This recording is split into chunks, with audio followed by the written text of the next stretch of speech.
Taste the Daily. Chennai வியாசர்பாடியில் ஏற்பட்ட தீ விபத்தில் வீடுகளை இழந்த குடும்பங்களுக்கு மாவட்ட அதிமுக செயலாளர் நிவாரணப் பொருட்களுடன் நிதியுதவி வழங்கினார். வியாசர்பாடியில் கடந்த 26ஆம் தேதி ஏற்பட்ட தீ விபத்தில் 26 குடிசை வீடுகள் தீயில் முழுமையாக கருகியது.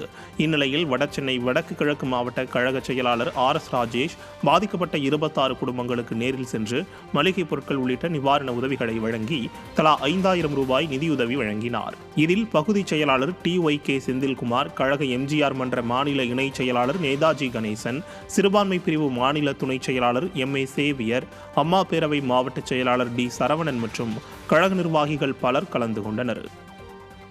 விடியல் அரசு, மக்களை வஞ்சிக்கும் அரசு, மக்களுக்காக சேவை செய்ய நீ காசு கொடுத்தா காசு ஆயிடும். அம்மா ஒன்றும் பண்ண முடியாது. நம்மளோட ஜீவனம் பண்ணணும், நம்ம இருக்கணும், நம்ம இருப்பிடத்திற்கான வேலையை செய்து கொடுக்கணும். ஆத்மார்த்தமா, அதாவது அரசியல் அப்படின்ற விஷயத்துல பல கட்சிகள் உள்ள பொய்யான விஷயத்தை அடையாளப்படுத்துறாங்க.